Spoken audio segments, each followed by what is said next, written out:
Sylvie, bonsoir. Bonsoir Christophe. Enchanté de faire ta connaissance.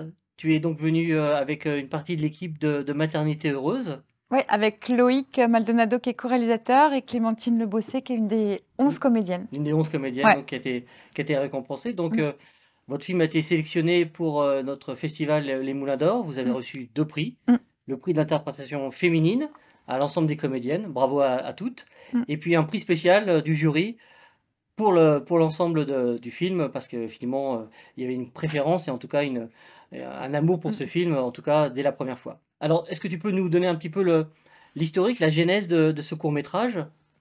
Oui, parce que je crois que c'est un peu particulier comme genèse de court-métrage. Enfin bon, en fait, au départ, c'est un spectacle que j'ai écrit il y a 5 ans, que je joue seule. Et j'avais demandé d'ailleurs à Loïc à l'époque si on pouvait pas intégrer des vidéos, parce qu'il y a des vidéos, des fausses archives dans ce spectacle. Et j'avais cette idée de cette séance chez le gynéco, où j'aurais incarné sur scène le gynéco et où il y aurait eu une dizaine de femmes comme ça. Puis Loïc, donc, qui est un monsieur cinéma, il a commencé à m'expliquer tout ce qu'il fallait mettre en branle pour faire ce... Et là, j'ai dit, OK, on va pas y arriver, c'est trop coûteux. Enfin, bon, ouais. C'était un spectacle que j'ai monté toute seule en autoproduction, ça me paraissait complètement délirant. Et puis résultat, c'est ce qu'on a fait 5 ans plus tard. Quand... C'est toi qui l'as eu de faire ce court-métrage? C'est une volonté là? Oui, c'est-à-dire qu'en fait, Loïc me disait, tu sais, ton spectacle, on pourrait en faire une série. Je dis, ah ouais, mais bien sûr, à 12 millions d'euros, un film d'époque, on va proposer à Netflix. Enfin, vraiment, j'étais là, bien sûr. Et quand même, il a remis la graine dans mon cerveau. Et là, j'ai dit, écoute, Loïc, on pourrait peut-être faire cette scène chez le gynéco parce que pendant ces quelques années où j'ai tourné le spectacle, les gens m'en parlaient tout le temps.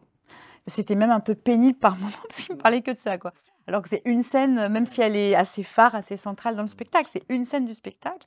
Et vraiment, j'avais des retours à chaque fois d'émotions, et je me disais, c'est fou, enfin, Il y voilà. avait plus de portraits ou finalement ils étaient tous déjà définis? Ils étaient tous définis. J'en ai même enlevé un. J'en avais enlevé un parce que j'avais des amis féministes qui m'avaient dit, waouh, c'est limite. Ouais, et après, je me suis dit, au fait, non, je vais remettre ce personnage qui est une femme donc, qui veut des enfants, mais qui ne peut plus en avoir, parce que suite à un avortement, bah, elle est devenue stérile, comme c'était le cas de milliers de femmes en France à l'époque. Ouais. Et donc la rencontre avec Loïc, donc Loïc présente. Ah, mon métier, c'est chargé de casting et réalisateur. Et du coup, ben, Sylvie, ça fait longtemps qu'on se connaissait. Je la suivais. En fait, elle m'a fait rentrer dans l'intermittence. Et du coup, je la suivais pour ses spectacles, justement, en régie, Ouais. au tout début. Et parce qu'on se connaissait d'Eléa, qui est une des Une productrices. productrice, ouais, c'est du une histoire film. de famille et C'est une histoire un peu d'amitié, de quoi. famille et d'amitié. Ouais, ouais.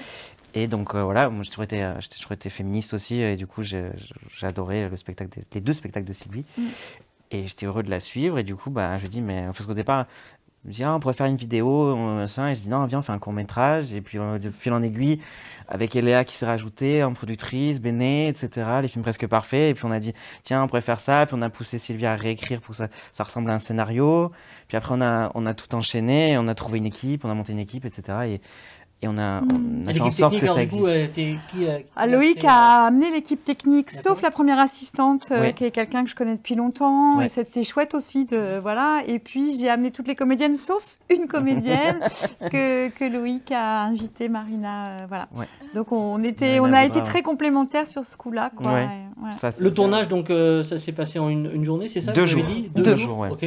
C'était où Bah, c'est une amie Et qui ouais. a une école de musique qui nous a prêté son école de musique. C'est ça. Voilà. L'idée était de trouver quelque chose d'un peu neutre, une salle un peu neutre, et on a refait une déco derrière sur un mur en fait. Oui, c'est quand même très serré, effectivement. Ouais.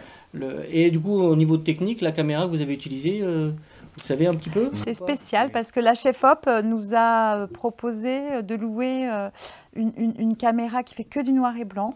C'est une RED en fait, ouais, qui est pratiquement jamais utilisée parce qu'elle fait que du noir et blanc. Donc en fait, c'est vraiment une technique Puis ce particulière. format 4 tiers, là, finalement, que vous avez conservé Ouais.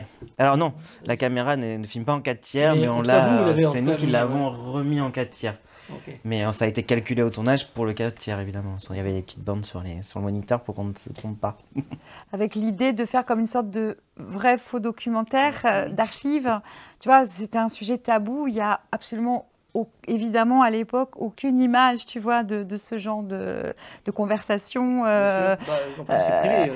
Oui, en plus, mais tu vois, on aurait pu imaginer, aujourd'hui, tu as des tas de choses privées, bon, mais oui, encore qu'un cabinet de médecin, tu n'es pas censé sortir. Mais le docteur Lagroix-Veillalé, donc on filme à la fin, en fait, elle écrivait comme ça des tas de témoignages, si tu veux. Donc, il y a ses écrits, et à partir de ses écrits... Ah bah évidemment. Tu t'es nourri de ça, il y avait, oui. il y avait des histoires incroyables. Du coup. Ah, terrible, hein, des histoires terribles, oui. Oui, la plupart des personnages sont inspirés de ça. Il y a aussi, à partir du début des années 60, il y a un petit peu, ça commence un peu à sortir à la télé, tu vois, un tout petit peu. On parle de contrôle de naissance. Il y a des gens qui, des fois, tu sais, ils sont filmés dans le noir, tu sais, ou qui témoignent de leur souffrance.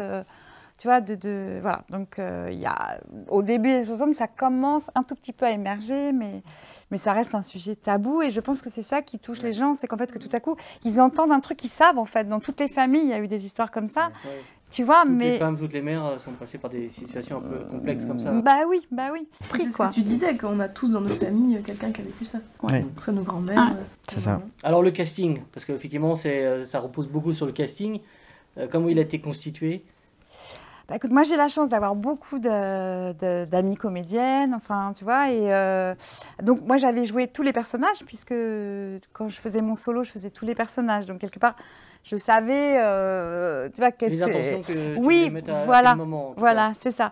Et donc je voyais à peu près. Alors j'ai fait exprès de prendre des comédiennes un petit peu plus âgées que leur rôle, parce qu'à l'époque, quand tu vois les films d'époque, tu vois, les filles de 20 ans de l'époque, elles ont l'air d'avoir 30 ans aujourd'hui. Enfin, tu vois, donc voilà, il y avait ça a été un sujet de discussion. Beaucoup de prises, ou alors finalement on arrivait à gagner en spontanéité?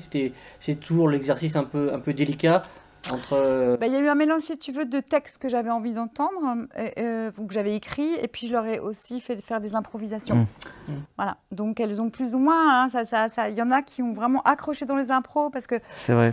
Vraiment, et d'autres non, parce que c'était trop moderne leur façon de parler. C'est ça. Oui. Tu vois, voilà. Mais bon, on a eu du coup des belles choses. Et puis après, au montage, on a continué à ce que ça reste équilibré. Des fois, équilibré. on répète, on leur faisait répéter deux personnages pour voir s'il y en avait une qui matchait mieux. C'est arrivé sur un ou deux personnages, peut-être, où on avait des doutes. Pour Émilie, par exemple, je crois qu'on l'avait fait passer. Elle s'était entraînée sur 2 personnes. Oui.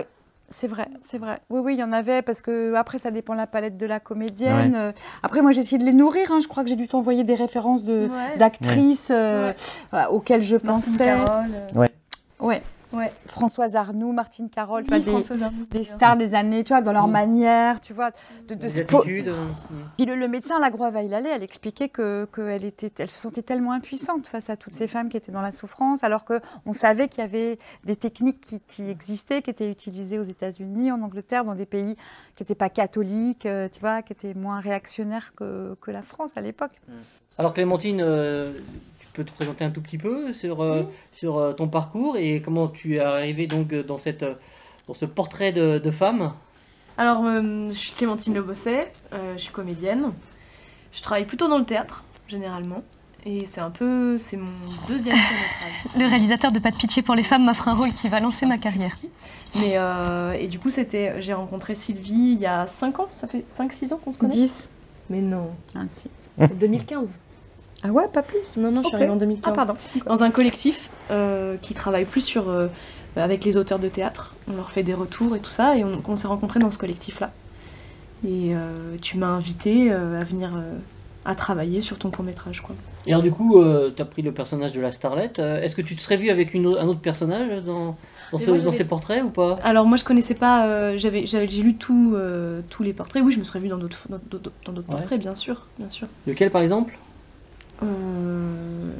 J'aime beaucoup celle qui calcule La méthode la Gino. méthode de Gino, là je trouve ça vraiment formidable. Ouais. Maïna. Ouais, tous les calculs qu'elle fait, mais moi je comprends rien. Ça me parle. Faut dire qu'on ne comprend pas non plus. Hein. Mais non, alors juste, je peux faire une parenthèse, parce que moi, Maïna, en fait, ça c'est une improvisation. Tu vois, j'avais donné la méthode Gino à Maïna quelques jours avant, et j'avais dit, tu regardes, parce qu'on fera une petite impro là-dessus. Et le jour du tournage, elle me dit, Sylvie, je ne comprends rien. Je fais, je pense que c'est là-dessus. On va la garder celle-là, justement. Et c'est vrai que elle nous a impressionné, Maïna, sur son impro. Ouais. Mais toutes les comédiennes ont trouvé un truc où elles nous ont un peu surpris, en fait. Mais moi aussi, pendant ce qu'on avait fait, là, j'avais été surprise. C'était pas du tout ce qu'on avait travaillé. On avait travaillé quelque chose de très léger, assez jovial, et ça a été complètement l'inverse. C'était très perturbant. Ouais. Alors, le montage donc, a été fait combien de temps après Ça a été franchement une équipe technique géniale, que Ouais. des jeunes femmes, à part le type du son, mais c'était que des D'accord. jeunes femmes. Et Edouard qui a fini. Ah oui, et Edouard qui a fini le montage, ouais. Mais enfin, globalement, c'est une équipe féminine, quoi. Elle a une super chef-op, Julie Angelo, qui a ramené une caméraman, une électro. Enfin, on avait une cadreuse, pardon, bon, je connais pas bien tous les termes C'est techniques, pas mais bon, grave. j'étais là, Assistante cam. je posais, ça me paraissait énorme. C'est On quoi, était- c'est ton premier court-métrage Bah donc, tu Puis prenais j'étais là, la t'es première sûr fois, qu'il y a besoin de tout ça? Et Ouais. on était une dizaine en technique, Ouais. et donc il y avait 8 femmes sur les 10. Donc du coup, c'était vraiment, enfin, on avait tout en plus, bon, que des comédiennes, tu vois, donc avec vraiment ce sentiment de faire un film. Militant. Non, le mot militant, j'aime pas, tu vois, parce que je trouve ça très bien qu'il y ait des militantes féministes Engagées. et je peux l'être, mais non, un film que il y avait que nous qui pouvions le faire, enfin, c'est tout. Enfin, tu vois, de redonner la parole à nos grands-mères, nos grandes tantes. Je sais pas comment dire, un film de femmes sur des sujets de femmes, enfin, voilà, quoi, c'est tout. Moi, je suis honorée d'avoir fait ce film-là, parce que justement, j'avais la sensation de faire à la fois mon métier, et en même temps de porter une parole qui me semblait légitime et hyper importante à faire entendre. Et c'était trop bien de rencontrer à la fois l'aspect politique, artistique, Ouais. comment ça se tissait. Il y a eu des projections qui ont été organisées peut-être à d'occasions particulières, non? Justement, avec des femmes, peut-être des grands-mères ou des mères. Alors, moi, je rêvais de faire le tour des EHPAD avec ce film. Tu vois ce que je veux dire? Ouais. Le tour des EHPAD, là. Non. Bon, en ce moment, c'est un peu compliqué, mais... Mais je désespère pas. Et puis bon, moi, on m'a dit, nos productrices des films presque parfaits, elles m'ont dit, écoute Sylvie, le temps qu'ils fassent le tour des festivals, on fait pas trop de projections, mais là, il y a des demandes. Et notamment, il y a le planning familial donc, qui s'est emparé du film. Et pour l'instant, il y a eu, pareil, tout est compliqué en ce moment, mais il y a eu des projections dans un lycée où elles m'ont dit, c'est super, parce que c'est le bon timing, quoi, et après, on peut intervenir. Et avec ton film, on peut parler de tout. Alors, le parcours du film, là, maintenant, donnez-nous un peu des nouvelles. Où est-ce qu'il en est dans ces... Belle, on a fait Alès il y a pas longtemps, là, le festival d'Alès, on y était. C'est ça. On a eu des sélections dans les festivals de femmes au Liban, aux États-Unis, à À Los Beyrouth. Angeles. Ouais.